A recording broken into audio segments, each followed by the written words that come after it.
wassalamu ala asrafil anbiya'i wal mursalin wa ala alihi wa ashabi rasulillahi ajma'in. Rabbi israh li sadri wa yassir li amri walul 'uqdatam min lisani yafqahu qawli. Rabbi zidni ilman warzuqni fahman. Saudaraku saya Mansa Akidah, para pendengar dan para pemirsa dimanapun antum berada, alhamdulillah segala puji dan syukur kita ucapkan kepada Allah Subhanahu wa taala atas limpahan rahmat dan karunia-Nya kepada kita semua, sehingga di kesempatan pagi yang berbahagia ini kita kembali dipertemukan oleh Allah Tabaraka wa Ta'ala, tentunya masih bersama radio kebanggaan kita semuanya, yakni Radio Hidayah FM, bersama menyongsong hidayah di bawah naungan Al-Quran dan Sunnah. Salawat dan salam tak lupa pula kita ucapkan buat Nabi kita tercinta, Rasul kita yang mulia Muhammad bin Abdullah. Salawat wassalamu alaih, dan juga buat keluarganya, sahabat-sahabatnya, dan juga buat orang-orang yang mengikuti beliau hingga hari kiamat nantinya. Baik, khotul iman, azanillah wa iyyakum, para pemirsa dan para pendengar yang semoga senantiasa dirahmati dan diberkahi oleh Allah Tabaraka. Kita siarkan secara langsung dari studio Radio Hidayah bersama guru kita Ustaz Jeffrey Halim LCM hafizahullah, yang mana kita melanjutkan dari bahasan hari Selasa ba'da zuhur biasanya. Nah, jadwal ini kita ganti ataupun ba'da duha, ya insyaallah, bersama guru kita Ustaz Jeffrey di pagi hari ini melanjutkan bahasan di yang sebelumnya, ya, sebelum Ramadan tentunya. Dan ini program ini dipindahkan jadwal hanya di bulan Ramadan. Insyaallah setelah pasca Ramadan nanti kita akan kembali ba'da zuhur insyaallah taala. Yang mana di pagi hari ini kita akan membahas tentang jenis-jenis jual beli yang insyaallah akan dibahas di pagi hari ini. Dan alhamdulillah dengan izin Allah Subhanahu wa taala, Al-Ustaz telah bersama kita di studio di kesempatan yang berbahagia ini. Dan seperti biasa, ikhwatul iman, azanillah wa iyyakum, para pemirsa dan para pendengar yang semoga senantiasa dirahmati dan diberkahi oleh Allah Tabaraka wa taala. Di akhir kajian nanti kita buka Q&A, yang mana sahabat hidayah bisa bertanya secara langsung dengan menghubungi kami di 08117530.000, ataupun juga bisa layangkan pertanyaan melalui pesan singkat di 0811754544 bagi sahabat hidayah semuanya yang ingin bertanya secara langsung maupun pesan singkat di kesempatan yang berbahagia ini. Baik, khotul iman, azanillahu wa iyyakum, dimanapun antum berada, yang semoga senantiasa dirahmati dan diberkahi oleh Allah Tabaraka wa Ta'ala. Sebelum kita mulai acara kita di kesempatan ini, kita sapa terlebih dahulu Ustadz di kesempatan yang berbahagia ini. Nah, Assalamualaikum warahmatullahi wabarakatuh, Ustadz. Waalaikumsalam warahmatullahi wabarakatuh. Kaifahalukum, Ustadz? Alhamdulillah bikhair. Hayakumullah. Kaifal hal? Alhamdulillah khair, Ustadz. Barakallahu fiik. Alhamdulillah sehat. Baik, khotul iman, azanillah wa iyyakum, dimanapun antum berada, yang semoga senantiasa dirahmati dan diberkahi oleh Allah Tabaraka wa Ta'ala. Untuk itu, langsung saja kita simak bahasan kita di pagi menjelang siang yang berbahagia ini, yakni dengan bahasan jenis-jenis jual beli. Baik, kepada Ustaz kami persilakan, falyatafaddal mashkura. Bismillahirrahmanirrahim. Alhamdulillah. حمدا يوافي نعمه ويكافي مزيدا يا ربنا لك الحمد كما ينبغي لجلال وجهك وعظيم سلطانك أشهد أن لا إله إلا الله وحده لا شريك له وأشهد أن محمدا عبده ورسوله رب اشرح لي صدري ويسر لي أمري واحلل عقدة من لساني يفقه قولي اللهم زدنا علما وارزقنا فهما اللهم علمنا بما ينفعنا وانفعنا بما علمتنا إنك على كل شيء قدير اللهم يا حي يا قيوم برحمتك نستغيث فأصلح لنا شأننا كله ولا تكلنا إلى أنفسنا طرفة عين. Kaum muslimin dan muslimat, para pemirsa dan pendengar yang semoga senantiasa dirahmati dan diberkahi oleh Allah Subhanahu wa Ta'ala. Bersyukur kita kepada Allah Azza wa Jal atas segala limpahan nikmat karunia anugerah yang telah Allah berikan kepada kita, sehingga di hari ini tanggal 7 Ramadan 1447 Hijriah kita kembali dipertemukan oleh Allah Subhanahu wa taala dalam sebuah kajian ilmiah yang rutin kita laksanakan pada awalnya Selasa siang. Di Ramadan ini kita pindah ke Rabu pagi. Semoga di pagi hari ini kita mendapatkan ilmu yang bermanfaat dan juga Allah Subhanahu wa taala mudahkan kita untuk senantiasa mengamalkannya. Amin ya rabbal alamin. Salawat dan salam semoga senantiasa tercurah kepada baginda Rasulullah sallallahu alaihi wasallam.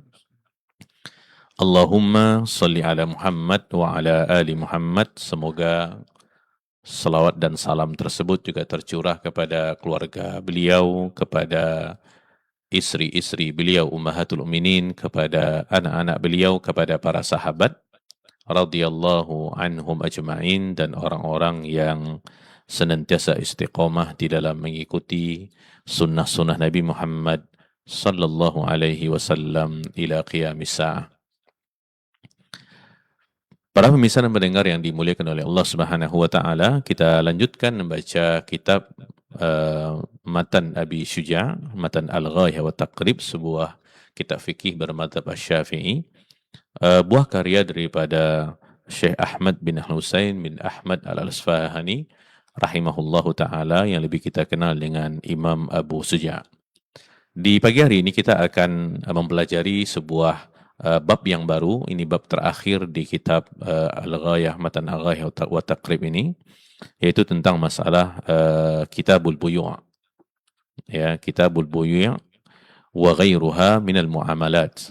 Ya, Kitabul Buyu' wa ghairiha minal muamalat, tentang masalah jual beli dan muamalah yang lainnya yang berkaitan dengan masalah jual beli. Baik, sebelum kita masuk ke pembahasan tentang anwa'ul buyu' yang beliau terangkan di sini, kita akan sampaikan sedikit muqaddimah ya, untuk menambah khazanah ilmu pengetahuan kita, apakah saya menyampaikan ataupun para pemirsa dan pendengar yang setia mengikuti program ini. Kita ketahui bahwasanya perkara jual beli ya, itu sangat erat kaitannya dengan masalah halal dan haram. Ya, bahkan dia memiliki ikatan yang sangat kuat di antara jual beli dengan masalah halal dan haram. Karena ini juga masalah halal dan haram ini erat kaitannya dengan kesejahteraan masyarakat sebuah negara. Ya, bahkan keberkahan ekonomi suatu negara ini sangat-sangat diperlukan. Ya, karena ini akan mengundang ridhonya Allah Subhanahu wa taala, dan juga menyebabkan masyarakat tersebut dicintai oleh Allah Subhanahu wa taala. Kita bisa bayangkan ketika sesuap nasi yang haram ya masuk ke perut seseorang, itu akan menjadi sebab terhambatnya dan tidak terkabulnya doa. Ini salah satu daripada efek buruk harta yang haram. Nah, tentu salah satunya sumbernya adalah daripada jual beli ini. Dalam sebuah hadis Nabi Shallallahu Alaihi Wasallam, di hadis yang cukup panjang, di situ disebut oleh Nabi Shallallahu Alaihi Wasallam, "Tsumma dzakara rajul yutilus safar." Ya, kemudian diceritakan tentang seorang yang panjang perjalanannya, dia seorang musafir, asy'atha aghbar, ya, panjangnya perjalanan dapat dilihat daripada rambutnya yang kusut masai, kemudian berdebu, yamuddu yadahi ila sama, kemudian dia menengadahkan kedua tangannya ke langit seraya berdoa kepada Allah Subhanahu wa taala. Dia mengatakan, ya Rabbi, wahai Rabbku, wahai Rabbku. Sedangkan di saat bersamaan, wa mat'amuhu haram, makanan yang dia makan adalah makanan yang haram. Wa mashrabuhu haram, minuman yang dia minum juga daripada yang haram. Wa malbasuhu haram, dan pakaian yang dia pakai juga daripada yang haram. wa ghudhiya bil haram, dan dia juga eh, besar, tumbuh besar itu daripada sesuatu yang haram. Maka Nabi SAW mengatakan, fa'anna yustajabu lidzalik. Bagaimana mungkin doanya akan dikabulkan oleh Allah Subhanahu wa Ta'ala. Seharusnya para pemirsa, seseorang yang dalam keadaan musafir melakukan perjalanan yang panjang, doanya dikabulkan oleh Allah Subhanahu wa Ta'ala. Ini momen doa seseorang akan dikabulkan. Termasuk di antaranya adalah musafir. Namun, walaupun kriteria itu ada pada laki-laki ini, namun karena dia makan daripada yang haram, minum daripada yang haram, pakaian juga daripada yang haram, bahkan dia tumbuh besar daripada sesuatu yang haram, maka Nabi SAW mengatakan bagaimana mungkin doanya diijabahkan oleh Allah Subhanahu wa Ta'ala. Terhalang. Ya, karena dia mengkonsumsi, memakan, meminum sesuatu yang haram. Nah, kalau kita telusuri tentu tentang masalah negara ini cukup besar, ya. Bukan hanya tentang masalah stabilitas ekonomi saja, tetapi juga tentang masalah bertambahnya angka kemiskinan, kemudian juga kenakalan remaja, maraknya kejahatan, ya, sampai pada masalah-masalah yang prinsip di dalam Islam.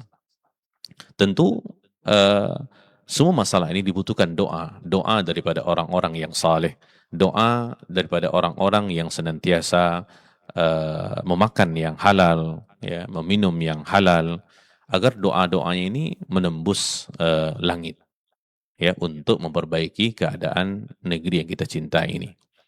Maka tanpa itu semua, ya, mustahil manusia dapat mensejahterakan negara yang dia tinggali sekarang ini. Ya, karena Allah Subhanahu wa Ta'ala sudah berfirman dalam surah Al-A'raf ayat 96, "Walau anna ahlal qura amanu wattaqau lafatahna 'alaihim barakatim minas sama'." Jika sekiranya penduduk negeri-negeri beriman dan bertakwa, pastilah kami akan melimpahkan kepada mereka berkah dari langit dan bumi. Nah, ini baru satu masalah yang sangat prinsip, ya, fundamental. Ya, ketika seseorang secara skala individu ataupun bermasyarakat mengabaikan tentang halal dan haram, sehingga mereka jauh daripada keberkahan-keberkahan yang ada di langit dan juga yang ada di bumi. Bahkan ini bisa mencabut keberkahan ekonomi daripada masyarakat ketika mereka tidak lagi memperdulikan tentang masalah halal dan haram ini. Salah satunya adalah tentang masalah jual beli ini. Karena orang-orang yang berkecimpung di hal ini, ya, apakah dia seorang pengusaha, apakah dia seorang pebisnis skala besar ataupun kecil, dia sangat bersentuhan dengan hal-hal seperti ini. Di dalam sebuah hadis daripada Hakim bin Hizam radhiyallahu an, Rasulullah sallallahu alaihi wasallam pernah bersabda kepada beliau, ini hadis muttafaqun alaih. Nabi mengatakan kepada Hakim bin Hizam, "Ya Hakim, inna hadzal mal khadir hul." Sesungguhnya harta ini manis dan indah. "Faman akhadahu bisakhawati nafsin burika lahu fi." Barang siapa yang mengambil harta ini dengan tanpa ketamakan hati, burika fi, maka dia akan diberkahi. "Wa man akhadahu bi israfi nafsin lam yubarik fi." Adapun yang mengambilnya karena ketamakan, ya, saking tamaknya dia tidak peduli dari mana berasal hartanya. Apakah daripada yang halal ataupun yang haram, tidak peduli dia. Yang penting dia bisa mengumpulkan pundi-pundi harta. Ya. Nah, orang yang seperti itu, kata Nabi SAW, lam yubarik lahu fi, maka tidak akan diberkahi. Tidak akan diberikan kebaikan-kebaikan untuknya. Bahkan dia terhalangi daripada kebaikan-kebaikan tersebut. Wa kana kalladzi ya'kul wa la yashba. Dia seperti orang yang makan tapi tidak pernah kenyang. Ini gambaran para pemirsa orang-orang yang menjadi budak-budak kepada dunia. Yang mana orientasinya hanya tentang masalah dunia saja, mengumpulkan harta, ya, mengumpulkan kekayaan tanpa dia peduli dari mana berasal hartanya. Nah, sebagai seorang mukmin, ini tentu menjadi hal yang sangat penting. Ya, karena kehidupan kita tidak terbatas kepada dunia saja. Tetapi orientasi seorang mukmin adalah akhirat. Bagaimana supaya aktivitas-aktivitas yang dilakukan di dunia, termasuk di antara jual beli, itu bisa mendatangkan manfaat ukhrawi untuknya. Bahkan menambah pundi-pundi pahalanya. Jadi dia bukan sebatas mengumpulkan harta. Dia bukan hanya sebatas mengumpulkan aset-aset saja, tidak. Tetapi lebih kepada keberkahannya. Berkah itu dia sedikit tapi memberikan dampak yang positif bagi yang memilikinya. Dan dia mendapatkan pahala daripada hal-hal seperti itu. Dan ini mesti menjadi sebuah orientasi sebagai seorang pengusaha muslim. Ya, bagaimana ketika dia berjual beli dengan saudara-saudaranya, tujuannya adalah untuk membantu. Dia punya barang, saudaranya punya uang, dia membantu saudaranya untuk memenuhi kebutuhannya. Sehingga di situ ada at-ta'awun, alal birri wa taqwa, saling tolong-menolong untuk kebaikan dan ketakwaan kepada Allah Subhanahu wa taala. Dan Islam yang kita ketahui agama yang sangat sempurna, bukan hanya mengatur hubungan kita dengan Allah Subhanahu wa taala dengan berbagai jenis ibadah, salatnya, zikirnya, bacaan Qur'annya, ini hubungan kita dengan Allah. Tetapi Islam juga mengatur hubungan kita dengan manusia, muamalah. Termasuk di antaranya adalah muamalah maliyah. Ya. Ini sangat ditekankan di dalam Islam. Karena ketika seseorang bermuamalah sesuai dengan syariat, sesuai dengan Al-Quran, sesuai dengan sunnah Nabi SAW, maka dia akan diberkahi. Diberkahi aktivitasnya, diberkahi jual belinya. Bahkan dia bukan hanya menambah pundi-pundi hartanya, tetapi dia juga akan menambah keberkahan-keberkahan daripada apa yang didapatkan. Sehingga dia bisa menggabungkan di antara dunia dan akhirat. Dia sangat kritis tentang masalah harta. Dia ingin pastikan bahwasanya hartanya adalah harta yang halal. Dan dia pastikan bahwasanya cara dia mendapatkan harta itu juga dengan cara yang halal. Ya. Oleh karena kalau kita perhatikan di dalam sejarah ya, bagaimana para khalifah, ya, mulai daripada Rasulullah Sallallahu Alaihi Wasallam, kemudian al-Khulafa ar-Rasyidun, mulai daripada Abu Bakar Siddiq, Umar bin Khattab, Utsman bin Affan, dan Ali bin Abi Thalib, dan khalifah-khalifah setelahnya, mereka sangat perhatian dengan masalah ini. Ya, mereka sangat perhatian dengan masalah ini. Bahkan kalau kita perhatikan di dalam sejarah khalifah yang kedua, Al-Faruq, Umar bin Khattab radhiyallahu an, beliau senantiasa melakukan sidak ke pasar-pasar. Bahkan beliau meletakkan peraturan-peraturan, undang-undang, yang mana undang-undang ini harus ditaati ya oleh para pelaku bisnis, pengusaha. Apakah dia skalanya besar ataupun dia kecil. Ya, dan kita mengetahui dahulunya di kota Mekah, penduduk kota Mekah, mayoritas mata pencarian mereka adalah tahajir, pedagang. Mereka biasa berdagang daripada Mekah ke Madinah, kemudian pergi ke Syam, daripada Syam nanti mereka akan membawa untung yang sangat banyak. Ya, nah ini semua harus diatur oleh syariat. Sehingga Umar al-Khattab radhiyallahu an, beliau pernah menyampaikan sebuah ultimatum. Yang ini ditujukan kepada pedagang-pedagang yang di pasar-pasar. Ketika itu di kota Madinah. Ya. Yang beliau mengatakan bahwasanya seorang pedagang yang tidak memahami aturan jual beli Islam. Dia berdagang nih. Dia pengusaha. Tapi dia tidak memahami tentang aturan fikih al-buyu'. Yang ini akan menyeret dia kepada sesuatu yang haram. Maka beliau mengatakan pedagang yang seperti itu akan dicabut perizinan operasional dagangnya. Kalau dia tidak paham dengan itu. Kenapa demikian? Karena dia menjadi sumber masalah di sebuah pasar. Ya, kalau dia tidak memahami tentang masalah ini, dia akan menyeret para pembeli untuk melakukan kesalahan-kesalahan di dalam muamalah. Ya, jadi bukan dirinya sendiri akan terjerumus ke dalam riba contohnya, atau jual beli yang diharamkan dalam Islam, tapi dia juga akan menjerumuskan orang lain ke dalam sesuatu yang lebih berat daripada itu. Ya, beliau radhiyallahu an pernah mengatakan, la yaqudu fi suqil muslimin man la ya'riful halal wal haram. Ini beliau katakan kepada para pedagang.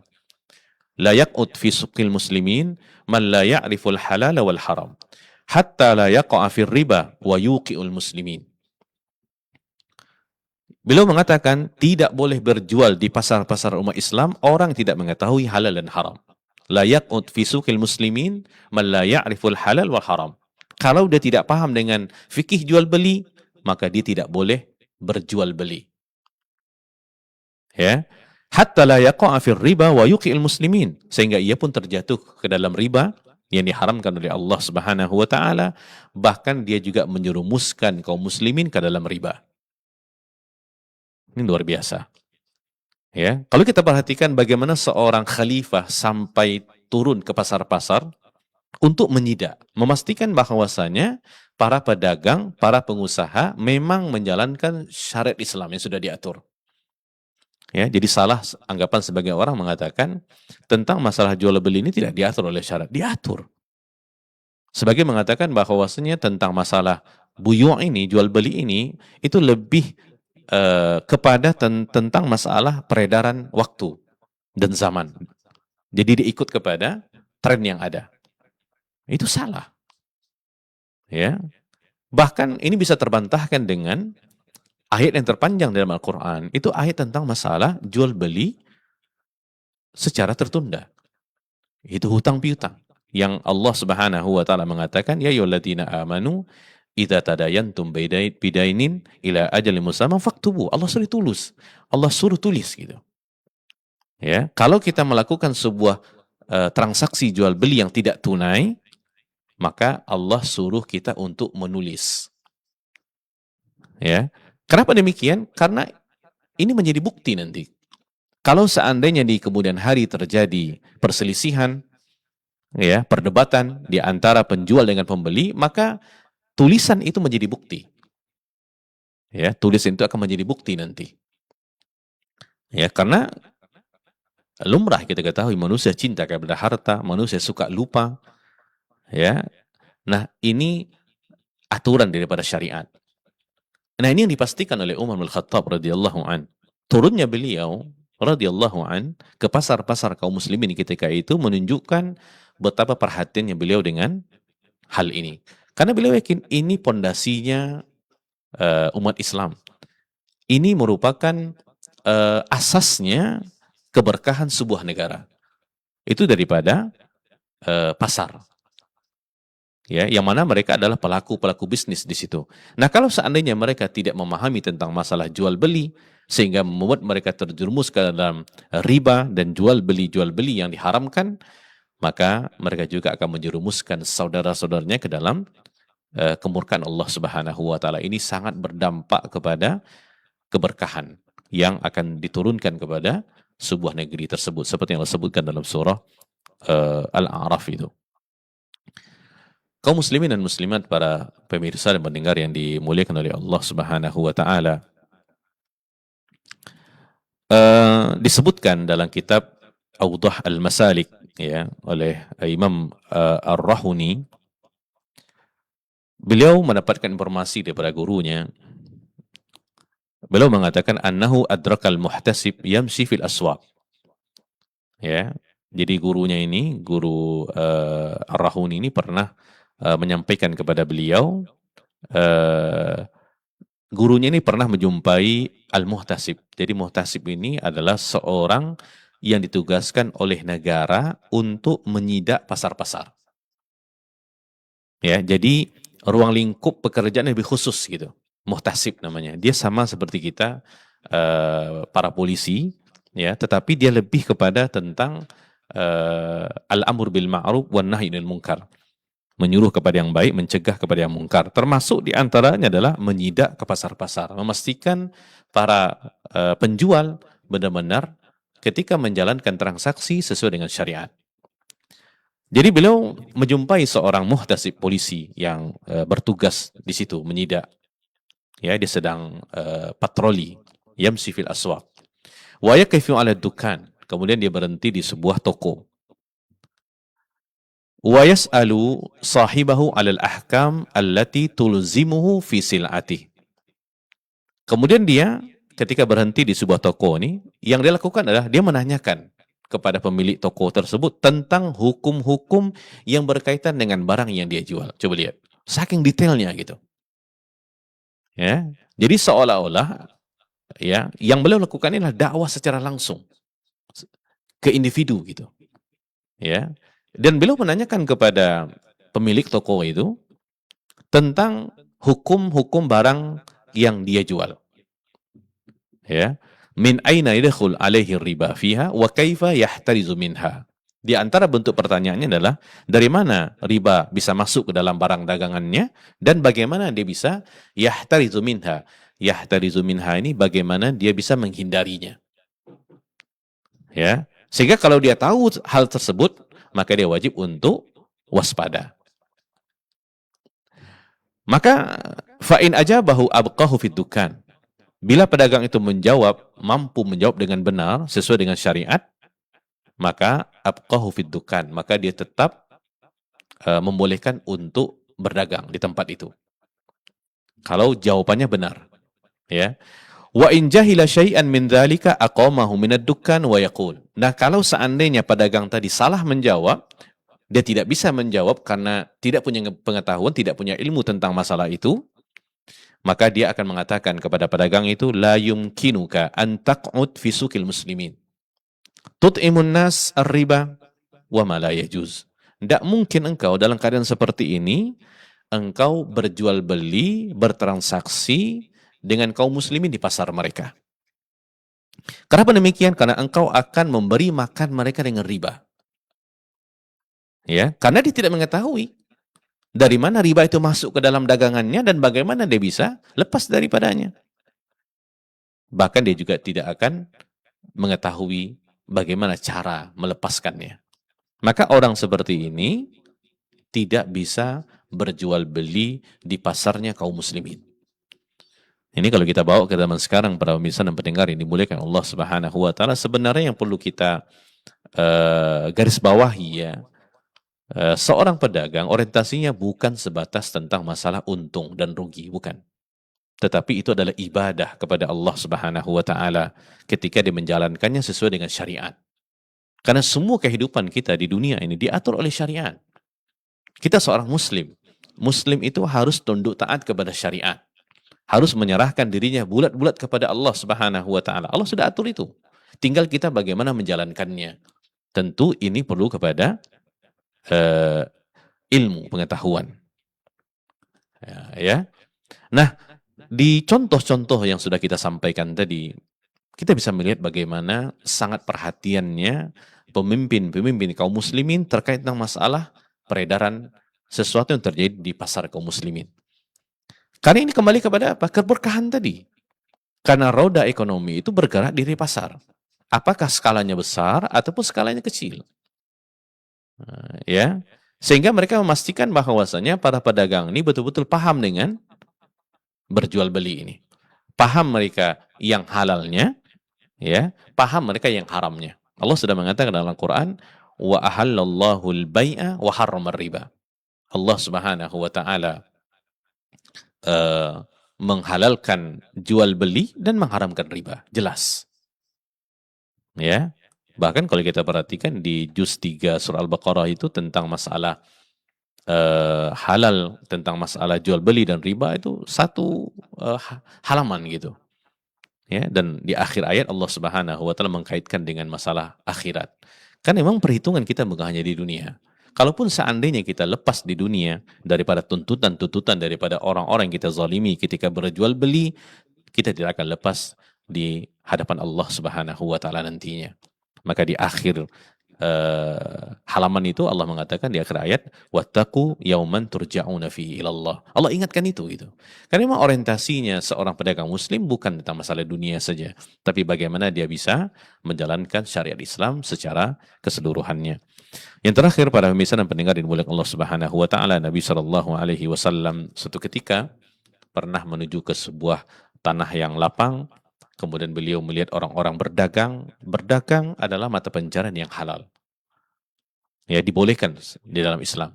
Kalau Nabi SAW mengatakan, wahai para pedagang, kemudian para pedagang melihat kepada Nabi SAW, beliau bersabda, inna tujjar yub'atsu yaumal qiyamati fujjara illa man ittaqallaha wa barra wa sadaq.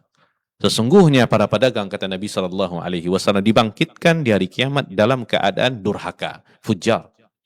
Karena memang profesi mereka, kalau mereka tidak berhati-hati, itu akan menjerumuskan mereka ke dalam kemurkaan Allah Subhanahu wa taala. Sangat rentan gitu. Maka diperlukan ilmu di situ. Yang mana ilmu ini pelita yang menerangi jalan mereka, sehingga mereka tahu ini yang halal, maka mereka menjalaninya, ini yang haram, maka mereka menjauhkannya. Ya. Nabi mengatakan, kecuali seorang pedagang yang ittaqallah, dia bertakwa kepada Allah. Dia tunaikan perintah Allah semampunya, dia tinggalkan larangan secara keseluruhannya. Itu takwa dimanapun dia berada. Ya, wa barra wa sadaq. Kemudian dia berbuat kebajikan dan bersedekah. Berbuat kebajikan adalah dia menolong saudaranya. Dia berusaha untuk menolong saudaranya. Bagaimana supaya ketika transaksi itu mudah? Ya, kan disebutkan hadis Nabi SAW, rahimallahu imra'an samhan idza ba'a. Ya, Allah Subhanahu wa taala merahmati seseorang yang mudah ketika berjual beli, fleksibel, tidak sulit gitu, tidak berbelit-belit, tidak menawar itu sampai lama gitu. Kalau memang harganya seperti itu, dia sudah dapat untung, ya lepas gitu.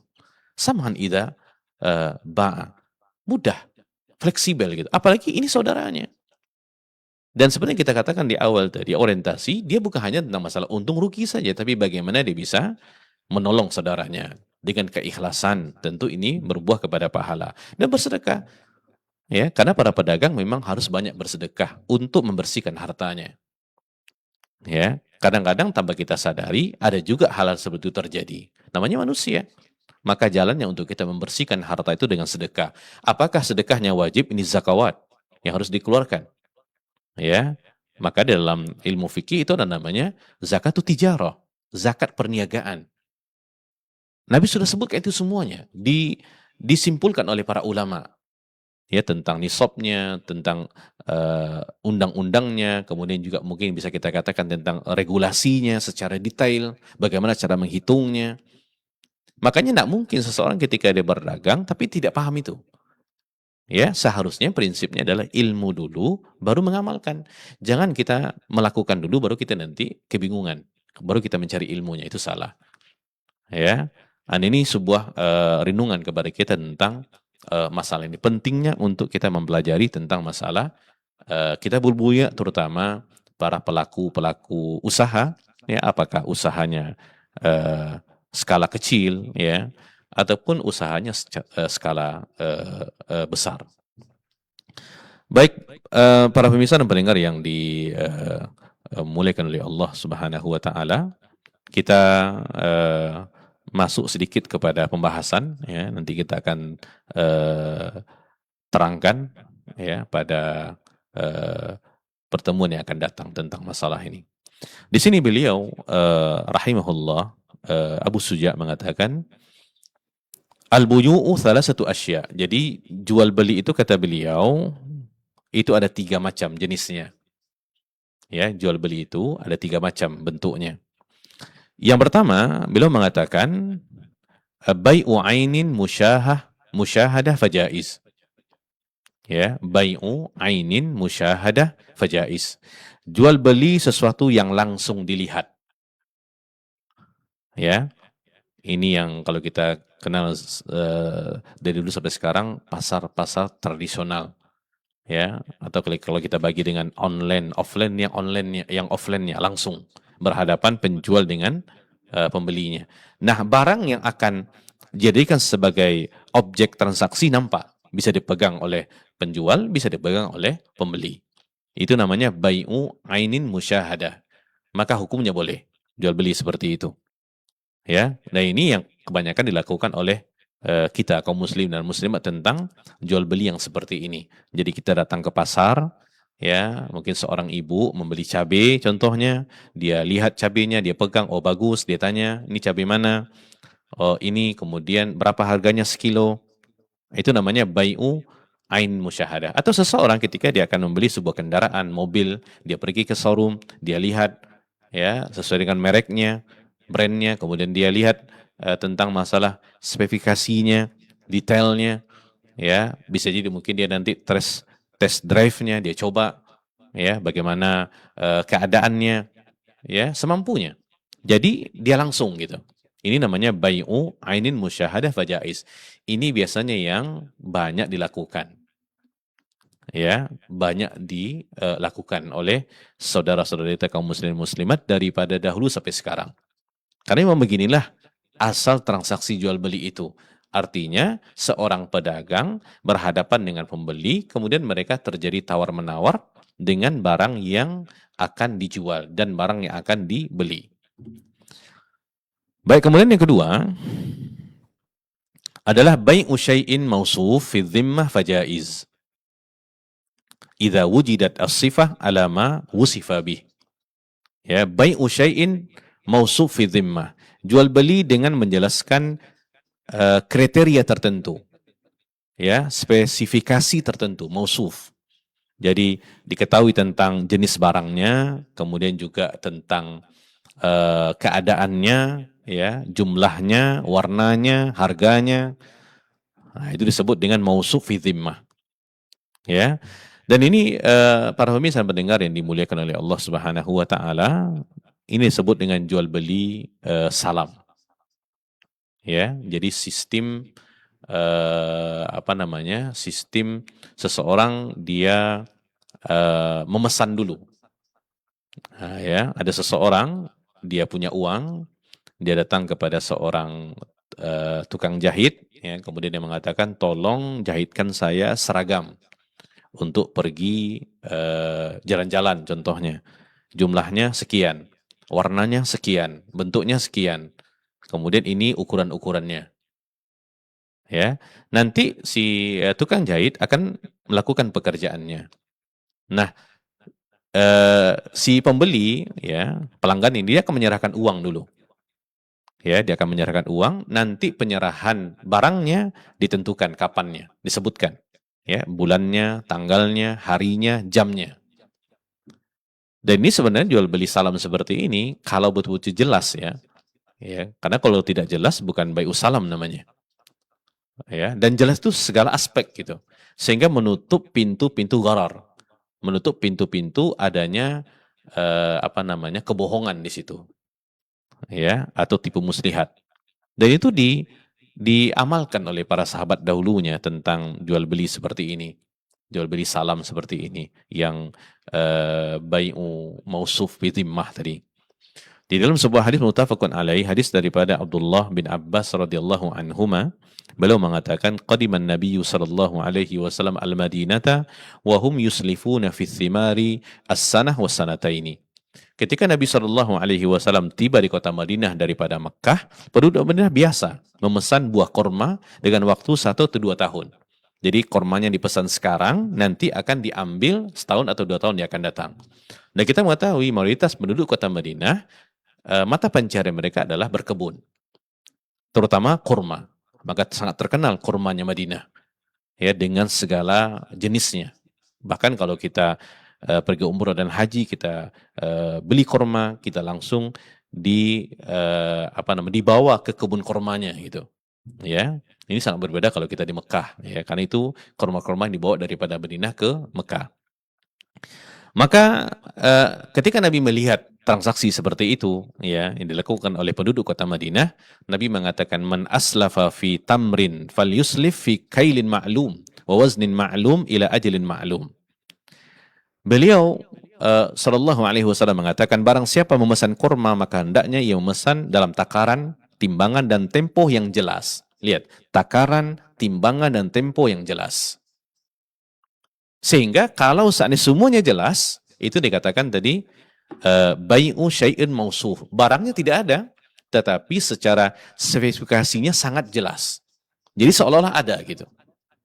Maka di sini beliau mengatakan idza wujida sifah ala ma usifa bi. Ini kalau seandainya memang benar seperti yang disifatkan, dan ini boleh jual beli seperti ini. Sistem memesan. Ya, ada juga mungkin sistem DP juga ada, tapi itu bukan salam namanya. Tapi kalau ditinjau daripada boleh tidak boleh juga boleh, sesuai dengan kesepakatan di antara penjual dengan pembeli. Kemudian yang terakhir di sini beliau mengatakan bai'u ghaibah lam tusyahad fala yajuz. Jual beli yang tidak terlihat dan tidak tampak, atau pesan sesuatu tapi tidak disebutkan jenisnya atau spesifikasinya secara jelas. Maka beliau mengatakan fala yajuz. Jual beli yang seperti ini tidak boleh. Ya, si A menjual mobil kepada si B, tapi mobil itu tidak ada. Ya, si A mengatakan saya jual mobil nih, mobilnya mana? Tidak ada. Itu ghaibah, lam tusyahad. Ini tidak boleh. Kenapa? Objeknya tidak ada. Nah, kalau ini terjadi, maka akan membuka pintu gharar. Tipu muslihat di situ, ada kebohongan di situ. Nah, ini bahaya. Maka Islam menutup jalan-jalan ke sana. Ya, nah ya harus kita perhatikan jual beli sistem online yang ada zaman sekarang ini harus diperhatikan hal-hal seperti ini. Ya, sangat banyak terjadi gharar di sana, sangat banyak terjadi kebohongan-kebohongan di sana, ya manipulasi data dan seterusnya, sehingga terjadilah kerugian-kerugian yang sangat banyak. Yang lebih kepada pelanggan sebenarnya ketika mereka dijajakan kepada sesuatu, ada katalognya, tapi itu hanya sebatas gambar-gambar saja. Tidak jelas siapa yang menjualnya, bagaimana barangnya. Ini termasuk kepada bai'u ghaibah lam tusyahad. Maka tidak boleh. Baik, mungkin ini para pemirsa dan pendengar yang dimuliakan Allah Subhanahu wa taala untuk materi awal kita tentang masalah Kitabul Buyu' ini, karena kita tidak masuk ke dalam pembahagian-pembahagian yang lebih detail sesuai dengan ilmu saya pribadi kita semua, tetapi secara garis besarnya seperti disampaikan tadi.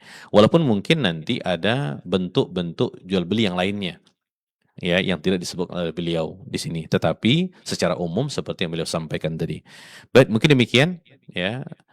Semoga memberikan pencerahan kepada saudara-saudara yang berprofesi sebagai seorang pedagang dan pengusaha, agar mereka lebih waspada, agar mereka lebih termotivasi untuk menuntut ilmu terkait tentang masalah fikih muamalah ini. Wallahu a'lam wa a'lam bissawab. Nah, demikian ikhwatan iman azanillah wa iyyakum, para pemirsa dan para pendengar yang semoga senantiasa dirahmati dan diberkahi oleh Allah tabaraka wa taala. Demikian telah kita simak bersama pemaparan materi yang telah disampaikan oleh Ustaz di kesempatan yang berbahagia ini. Baik, di sisa waktu kita yang ada, kita berikan Q&A bagi sahabat hidayah yang ingin bertanya secara langsung di kesempatan ini di 08117530.000, ataupun juga bisa layangkan pertanyaan melalui pesan singkat di 0811754544, baik SMS maupun WhatsApp. Baik, kami berikan kesempatan pertama bagi sahabat hidayah yang ingin bertanya secara langsung di kesempatan yang berbahagia ini di 08117530.000. Baik Ustaz, sambil menanti kita coba angkat pertanyaan dari pesan singkat yang telah masuk dari Rijal di Tarai. Assalamualaikum warahmatullahi wabarakatuh Ustaz. Waalaikumsalam warahmatullahi wabarakatuh. Istiqomahan kepada beliau karena sudah berhijrah, ya. Tentu yang diperlukan adalah istiqomah di atas hidayah Islam dan sunnah.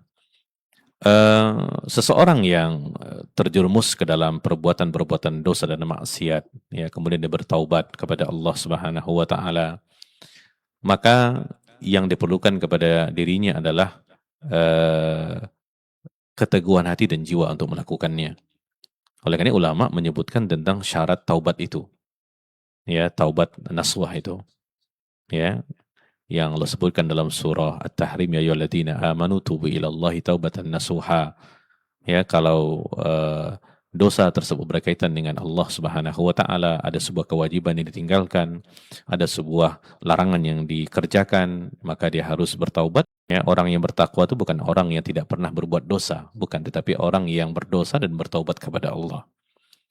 Nah, kepada saudara yang diuji oleh Allah Subhanahu wa taala dengan musibah rokok ini, ya, dan sudah bertaubat kepada Allah Subhanahu wa taala, maka lakukan yang 3 tadi.